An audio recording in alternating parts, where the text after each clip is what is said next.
तीन काली बहू के जादुई जोड़े। तेजस्वीपुर के एक छोटे से गांव में रतनलाल अपनी तीन काली बेटियों के साथ रहता था। उनका रंग बहुत ज्यादा काला था, जिसके चलते उन तीनों का रिश्ता भी नहीं हो रहा था। कई सारे रिश्ते आते हैं, लेकिन उन तीनों के कालेपन की वजह से कोई उनसे रिश्ता नहीं करता।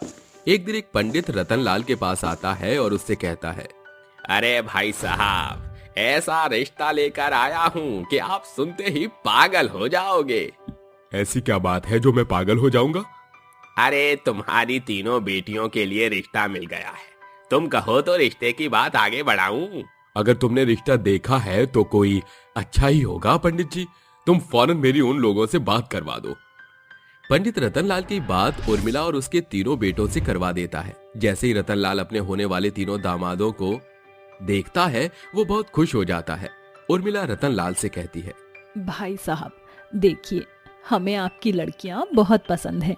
मेरी तरफ से ये रिश्ता पक्का समझिए। अरे बहन जी, ये तो आपका बड़प्पन है। हमारी तरफ से भी रिश्ता पक्का समझिए। दोनों परिवार के बीच रिश्ता पक्का हो जाता है, लेकिन उर्मिला ये रिश्ता केवल दहेज के लालच में करती है, क्योंकि रतनलाल अपनी तीनों काली बेटियों को दहेज में खूब सारा पैसा और सोने के गहने देने वाला होता है। वहीं दूसरी तरफ कुछ ही दिनों में दोनों परिवारों में शादियों के फंक्शन शुरू हो जाते हैं।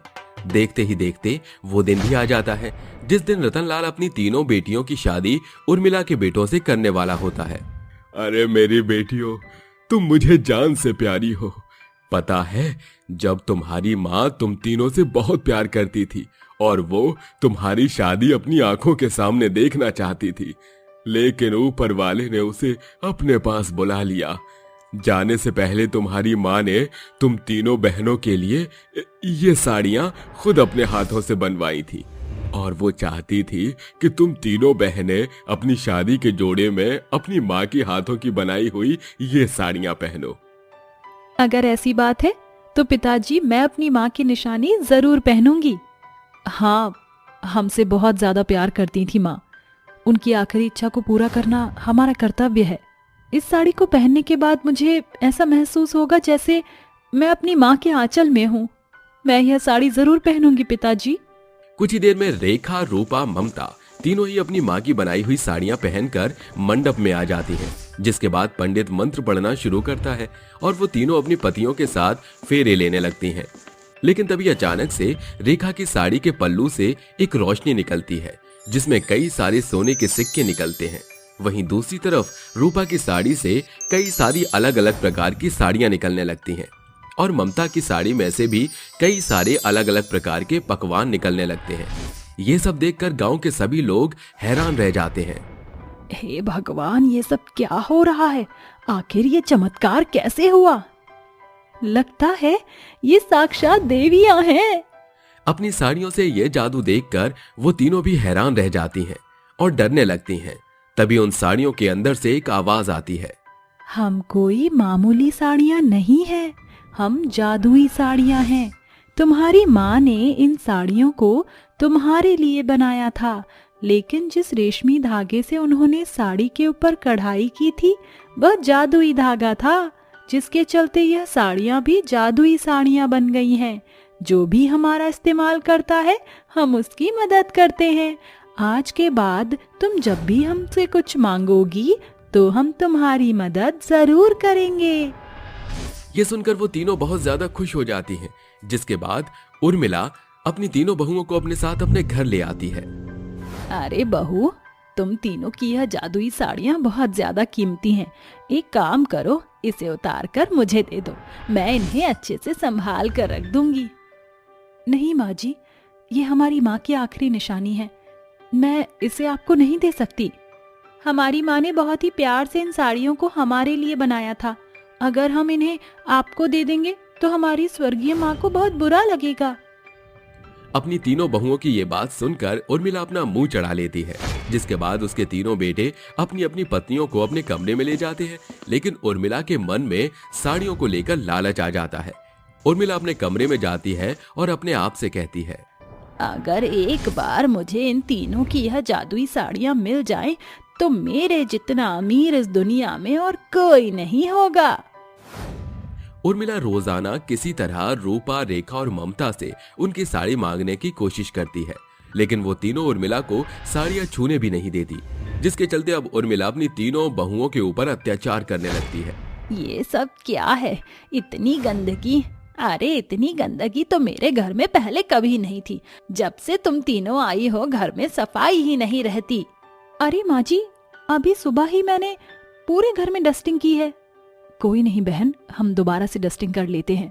ये मेरा घर है, तुम्हारे बाप की धर्मशाला नहीं। यहाँ जो होगा वो सब मेरी मर्जी से होगा। कान खोल कर सुन लो, मुझे घर में थोड़ी भी गंदगी पसंद नहीं। अगर दोबारा गंदगी नजर आई तो मुझसे बुरा कोई नहीं होगा। उर्मिला ऐसा कहकर चली जाती है, जिसके बाद बेचारी रेखा और रूपा दोनों की आंखों में आंसू आ जाते हैं और वो रोते हुए ममता के पास जाती है। आखिर माँ जी को ऐसा क्या हुआ है जो वह हमारे साथ ऐसा बर्ताव कर रही हैं? लगता है उम्र की वजह से माँ जी की बुद्धि भ्रष्ट होती जा रही है। और ये बस करो, नहीं तो माँ जी आ जाएंगे और फिर से डांटेंगी।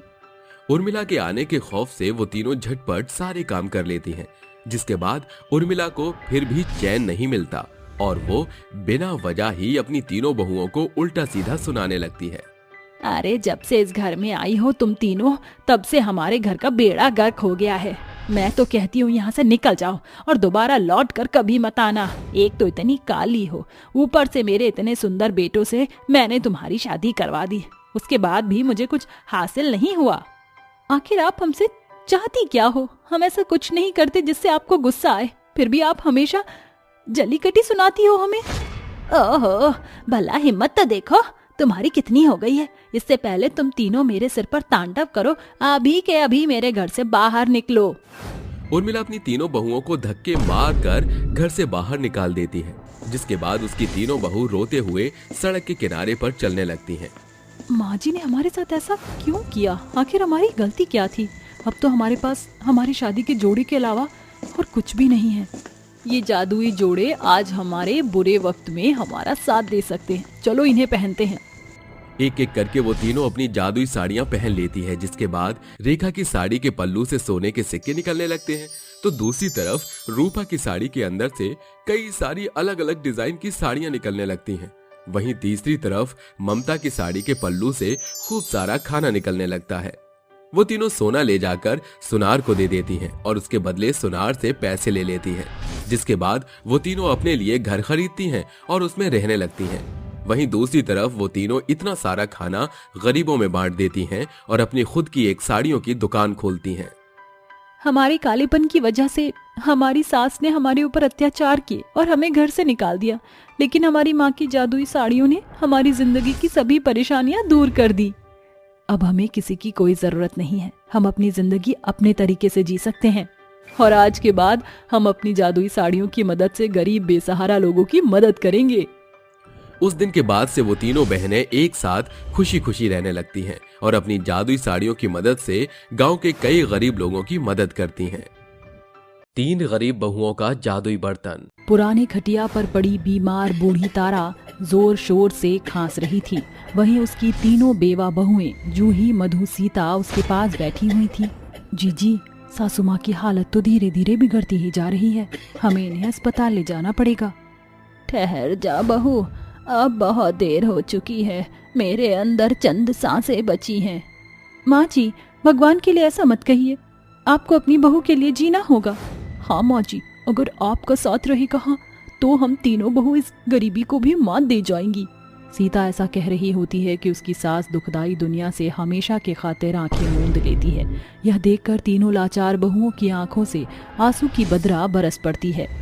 माँ जी उठिए ना, अपनी गरीब बहू पर ऐसा गजब मत ढाइए माँ जी। सीता, जी मुर्दे जागते नहीं, सिर्फ जलते हैं। अब हम तीनों बहुओं को ही माँ जी का दाह संस्कार करना होगा, मगर हमारे पास तो एक खोटा सिक्का भी नहीं। ऐसे गरीबी में हम लकड़ियां कहाँ से लाएंगे? सीता अपने आंसू पोंछकर लाला लाजपत के पास आती है। लाला जी, मेरी मदद कीजिए, मेरी सास का देहांत हो गया है, दाह संस्कार करने के लिए कुछ पैसे उधार के तौर पर दे दीजिए। अरे लाला सिर्फ लाभ के लिए उधारी देता है, और तुम तीनों बहुत तो पहले घनघोर गरीबी में दिन काट रही हो, तो कैसे चुकता करोगी?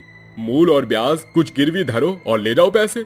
मगर मेरे पास तो कुछ भी नहीं। अरे जाने जहां, मेरी नजर से देखो तो तुम्हारे पास गिरवी रखने को बहुत कुछ है। लाजपत की बेढंग बातें सुनकर सीता फौरन उसके बुरे मंसूबे भांप जाती है और कहती है, तो है तुझ पर लाला, मुझे नहीं मालूम था कि तू नियत का इतना खोटा है। सीता रोते हुए अपने घर वापस लौटकर अपनी सास के शव से लिपट कर कहती है, हमें भी अपने साथ ले चलो सासू माँ। यह दुनिया दरिंदगी से भरी हुई है, जहाँ सुनार से लेकर सूबेदार तक औरतों का दामन दागदार करने और उन्हें फाड़ खाने को दौड़ते हैं। जैसे तैसे तीनों बहू हिम्मत बांधकर अपनी सास का अंतिम संस्कार करके घर लौटती हैं। गरीब बहू अपनी सास को याद करके रात भर रोते हुए बिता देती है। ऐसे ही 2 दिन बीत जाते हैं। जीजी, ऐसे हाथ पर हाथ धरे कब तक बैठे रहेंगे? मैं रसोई में जाकर देखती कुछ बनाने को है कि नहीं। जूही रसोई घर में जाकर सभी डिब्बे टटोलने लगती है। जैसे ही वह दराज पर रखे सामान को छिन्न भिन्न करके देखना शुरू करती है, तभी उसके पीछे कच्ची दीवार देखकर वह बाकी की दोनों बहुओं को भी बुलाती है। सीता, जीजी, मधु, जल्दी आओ। क्या हुआ जूही? ये कैसी दीवार है? यही तो जानना है। तीनों बहुएं दीवार तोड़ने लगती हैं। दीवार के अंदर एक चौरस जगह में 3 बर्तन होते हैं, जिसके 1 चम्मच, 1 थाली और एक जादुई कढ़ाई थी, जिसके साथ उन्हें एक चिट्ठी मिलती है। मैं जानती हूँ तुम यह चिट्ठी पढ़ रहे हो। जिसे तुम देख रहे हो यह तीनों जादुई बर्तन हैं। इस जादुई थाली में तुम जो भी पकवान गढ़कर इस जादुई कढ़ाई को जलते हुए चूल्हे पर चढ़ाकर इसमें ये जादुई चम्मच 4 बार घुमाओगी तो तुम्हारे मन के जो भी भले मनोरथों होंगे वह पूरे हो जाएंगे। ये जादुई बर्तन कैसे हो सकते हैं? क्योंकि ये तीनों बर्तन तो पुख्ता तौर से पीतल के हैं।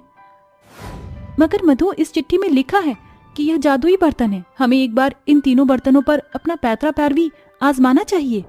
तीनों गरीब बहुएं डिब्बे टटोल कर अनाज बटोरने लगती हैं। जैसे तैसे वो 100 ग्राम चावल इकट्ठा करके उसे जादुई थाली में उड़ेल कर उसे बिन चुन कर तैयार करती हैं। जिसके बाद जूही चूल्हा जलाकर कढ़ाई गर्म होने का इंतजार करती है और उन चावलों को जादुई कढ़ाई में डालकर जादुई चम्मच 4 बार घुमाते हुए कहती है, मेरे तीनों जादुई बर्तन, क्या तुम इस चावल को बिरयानी में बदल सकते हो? जैसे ही जादुई कढ़ाई में चम्मच का 4 चक्र पूरा होता है, एक तेजोमय सुनहरी प्रकिरण तीनों जादुई बर्तन के चारों ओर उमड़ते घुमड़ते हुए सोने के बर्तन में बदल देती है, जिसके साथ वह तीनों बर्तन बड़े आकार में बदल जाते हैं और कढ़ाई जायकेदार बिरयानी से लबालब भर जाती है। ये तो कमाल हो गया। ये तीनों बर्तन तो सच में जादुई बर्तन निकले, वो भी खरे सोने के। इसके बाद तीनों गरीब बहुएं जादुई बर्तन में बने बिरयानी का लुत्फ उठाते हुए तीनों जादुई बर्तन को बढ़ चढ़कर बड़ाई करने लगती हैं। अरे ये बिरयानी तो बड़ी ही स्वादिष्ट है। हाँ, इस बिरयानी के बेहतर स्वाद को चखकर मुझे एक तरकीब सूझी है। इन तीनों जादुई बर्तन से हम बहुएं इस गरीबी के गढ़ को ढा सकती हैं। मगर कैसे? अगर हम तीनों जादुई बर्तन में बने खाने का स्वाद लोगों के मुंह तक पहुंचा दे तो लोग रोजाना इन जादुई बर्तन में बने खाने का चटकारा लगाने आया करेंगे, जिससे हमें अच्छी खासी कमाई कर पाएंगे। सीता का सुझाव मधु और जूही को भी जच जाता है। अगले दिन, जीजी, अनाज के खत्ते तो एकदम खाली हो गए हैं। बगैर अन्न की बारी के यह जादुई थाली तो काम ही नहीं करेगी। विश्वास रखो, कुछ न कुछ जरूर मिलेगा। फिर तीनों गरीब बहुएं आंखें गड़ाए रसोई में अनाज खोजती हैं। तभी मधु को एक मक्के का दाना मिलता है। देखो जीजी, मुझे एक मकई का दाना मिला, इससे बात बन जाएगी। सीता मकई के दाने को जादुई थाली में रख छोड़ती है। तभी वह जादुई थाली सोने की विशाल थाली में बदलकर ढेर सारे मकई के 2 दानों में बदल जाती है और थाली के ओट पर मुंह, नाक, आंख और कान कायम होते हैं और जादुई थाली कहती है, तुम तीनों थोड़े में ही विश्वास योग्य रही, इसलिए मैं तुम्हें बहुतेरे का वारिस बनाती हूँ।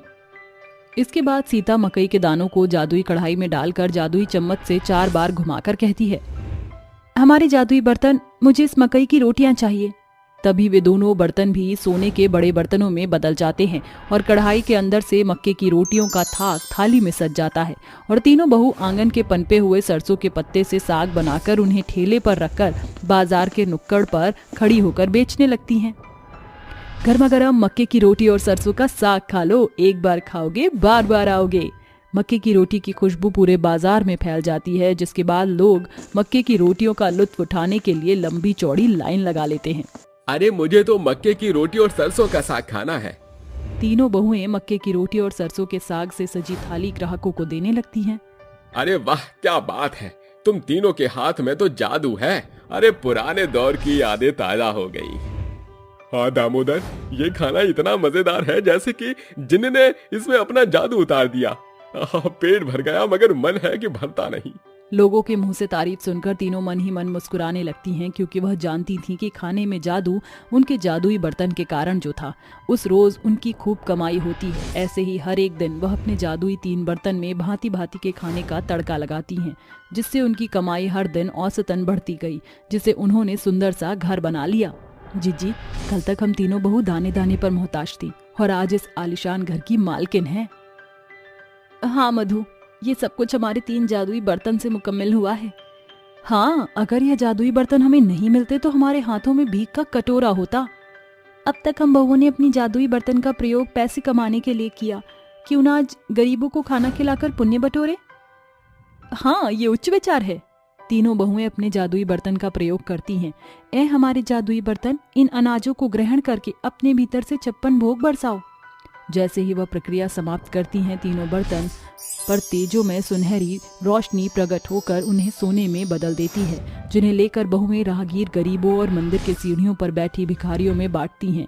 ये कहानी हमें ये सीख देती है कि परिस्थितियां हमेशा एक समान नहीं रहती। जीवन के संगम में कभी खुशियों की बेला तो कभी गम के बादलों का आना जाना लगा रहता है।